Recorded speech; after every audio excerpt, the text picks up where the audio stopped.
Hi guys, and welcome back to my channel. You have reached Tanya's World, and if you're new here, go ahead and take the time to like, share, and subscribe. And don't forget to hit that bell notification so that you'll be notified when I have uploaded yet another video. So today's video is going to be so you think that it's okay or you've decided to join a support group for YouTube, whether it be on YouTube itself, Facebook, any type of social media outlet. Look, this is the video for you to watch. And you gotta stay tuned because I'm gonna tell you why sometimes they're not that good. So stay tuned.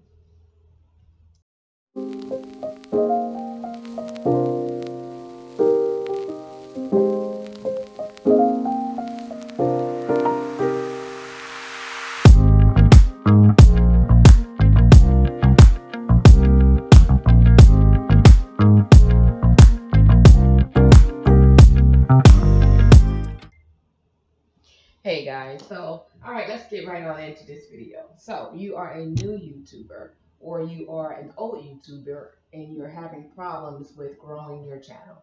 I fall in the second category. And as far as growing my channel, it's because I haven't been consistent. I start and I stop. But I can say since 2020, it's been the most consistent that I've been since 2010. Yes, I've been on YouTube that long. I started off with a different YouTube name. It was TLD, the author. And I had a decent following for that time. Of course, half of the following fell off because I was inactive for about 5 years. So I came back onto YouTube maybe 20 was just 2020, so 2017. I stayed on for about 30 days, did a couple of videos, fell off again. So then I came back in, let's say, 2019 or 2018, tried it again. This time I changed the channel name to Tanya's World.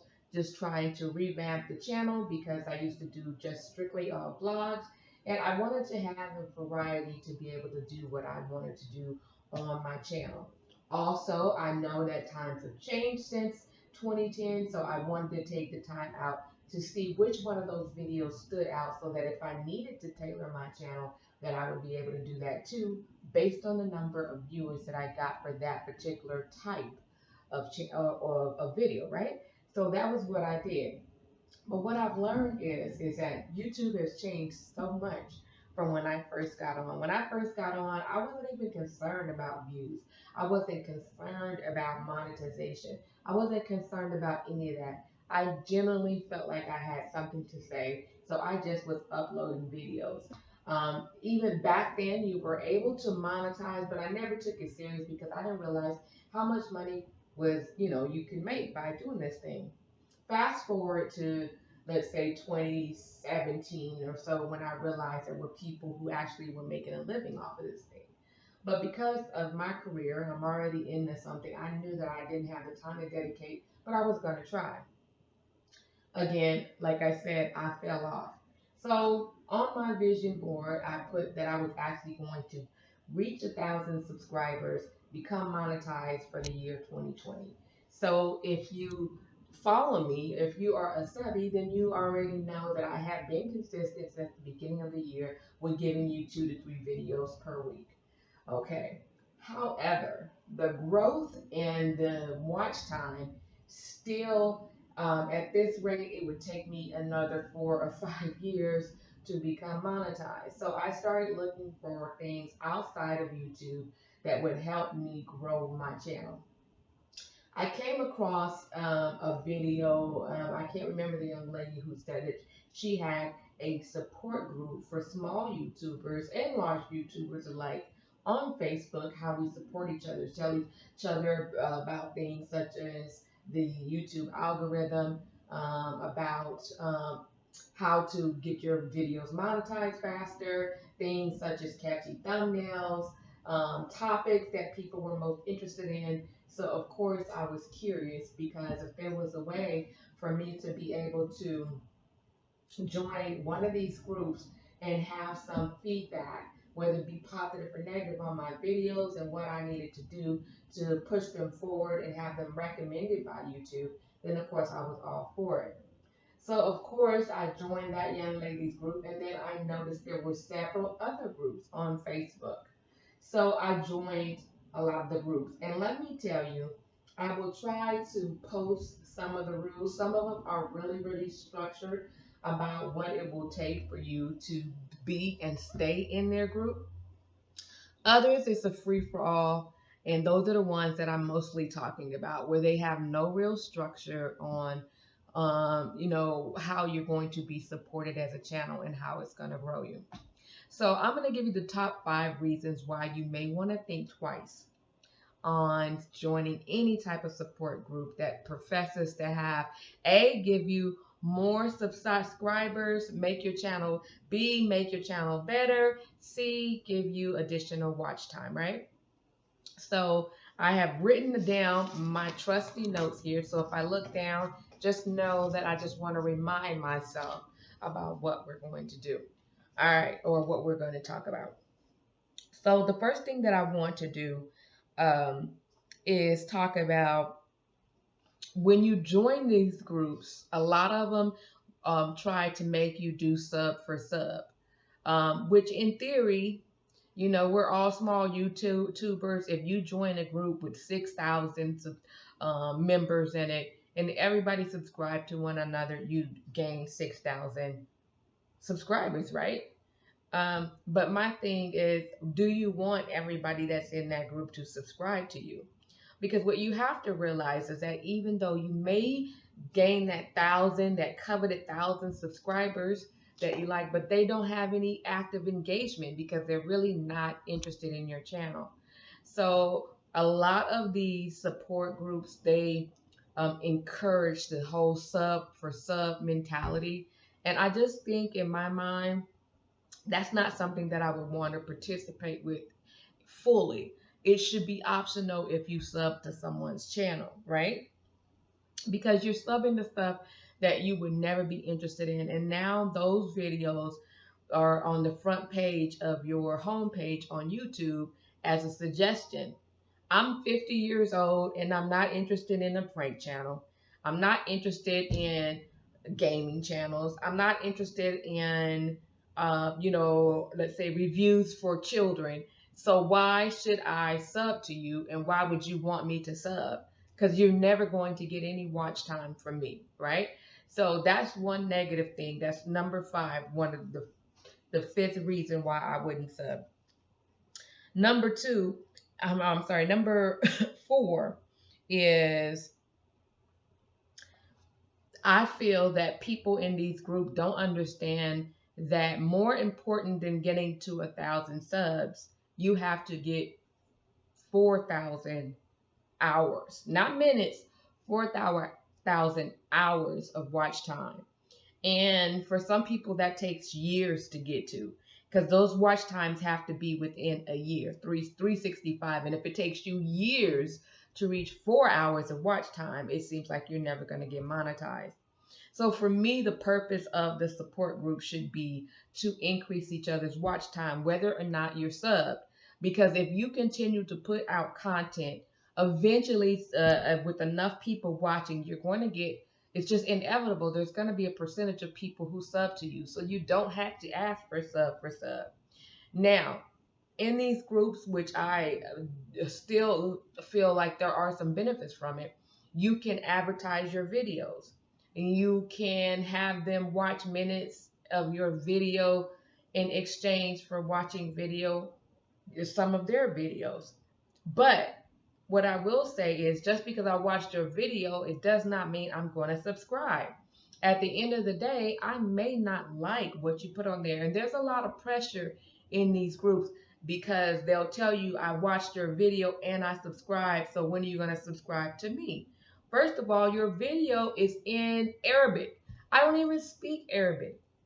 And if you don't understand English, you shouldn't watch my video either. You should have the opportunity to select which videos you're going to watch. And those videos of interest, you watch them. And if your videos are interest, they watch yours, right? It shouldn't necessarily be watch for watch. You can offer that, but it shouldn't necessarily be you're pressured into doing it. And a lot of these groups, they pressure you into giving exactly what you give. I mean, to receive, right? So, which, I mean, in theory, at the end of the day, I may not be able to support your channel because you like me, but somebody else in the group, I like theirs, so I support theirs. There's enough people in the group where everyone should get some type of attention to their video. That's number 4. Number 3, people don't read in there. So you can put, and I don't care, all of the groups, and I'm probably a member of 5 of them now, all of the groups you can put in there, I'm looking for watch time. You can tell them what your video is about. You can tell them, what they're going to see when they click on play. And at the same time, they still are asking you to sub to their videos. I never asked you to sub to mine, and I make sure that I put on there, I'm not looking for subscribers because I feel like I'm going to get those subscribers on my own anyway. I really don't need your help with that. What I do need help with is getting my video out there so that it can be seen.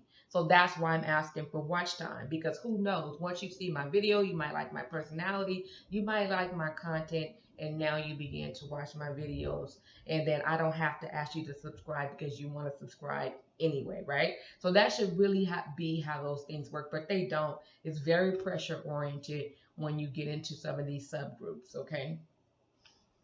All right. And so, like I said, people don't read, and they're offended if they've watched you and sub to you and then you don't sub back. And my thing is, I don't want to feel pressured to sub to you. Every single person that I've subbed to is because they have put content out that I know I don't mind watching. And I watch a lot of YouTube. I watch way more YouTube than I watch regular television. All right. So, number 3 again is that was going back to that was my number 3, is that people don't read. You can tell them exactly what you like or what not, and they still don't get it, or what you're asking for, because you can ask for watch, like, subscribe, or you can watch and like, and comment, things like that you're asking for. You're not forcing anybody to do anything. I always preface mine with, if you like my video, please interact with it. That's it. Just a request. It's not expected. Because if you don't, that means that I need to work on my content. And my content is not for everyone, and I understand that. Okay. So, number 2, which kind of goes back into it, the whole sub for sub thing. First of all, I believe with YouTube it's illegal, or not illegal, but it's against the rules. You are not supposed to be subbing for sub, but a lot of these groups, they actually sub for sub, and when you do that, you don't have genuine subscribers. I don't even know how to express to people, like, you don't have genuine subscribers. You met your numbers, but the engagement, your total watch time, all of that, your click-through rate, all of that kind of stuff, I think would go down if you have a whole bunch of dead weight. It's almost like buying subscribers or buying Instagram followers. There's nobody commenting, nobody liking your videos, all that, because they only sub because they wanted you to sub to them. They could care less. Okay. And so at the end of the day, it's like, it's not even worth dealing with. And this video is going to be short because these are just the things that I saw. My final reason that you might want to beware of subscribing to a YouTube support group is people subscribe to you and then they unsubscribe. Okay? Well, that's what they end up doing. They subscribe and then they unsubscribe. And that's not what you want. The whole purpose of you being there is to gain permanent subscribers. People, it's almost like a clickbait. They'll tell you and show you that they subscribe to you. And then you look up, you're at 1,000 followers, you've reached your goal. And then all of a sudden you wake up the next morning, you're down at 988 because 20 other people have unsubbed you because they only wanted your subscription. They don't understand if you're not savvy enough on YouTube, you can go in and cross check and see who's subbed and unsubbed, who's on there, all of that. There's a way to do that, I'm sure. It's obvious it's those people that's never really seen your video, never commented, never interacted with you. Those that you beg to sub for you, those are people are unsubbing and unsubbing, and to me, those will hurt you more than help you. Anyway, I was so frustrated with my whole experience, or I am frustrated, I should say, with my experience. There is some good to these different groups because my watch time has gone up, and I've actually had some genuine subscribers. Because I will tell you in a minute, in capital letters, please do not subscribe to me if you are not interested in my videos. So, I hope that these 5 little pointers have been helpful for you. I'm not telling you not to join these support groups. I'm just telling you what you are likely to face when you are in them.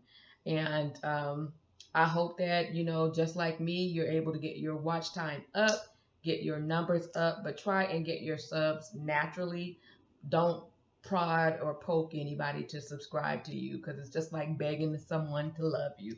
You can't do it. What's that song? I can't make you love me if you don't. You can't. So no matter what, if they click sub, it's because they want to. They like what you got to say and they want to hear more. Don't beg anybody to sub to you. But we can support one another by watching each other's videos and seeing if it is something that we'll continue to subscribe to. So anyway, I hope that this video was short and sweet and to the point, and I hope that you like, share, and subscribe if you're interested. And I will see you on my next video. Tanya's World out.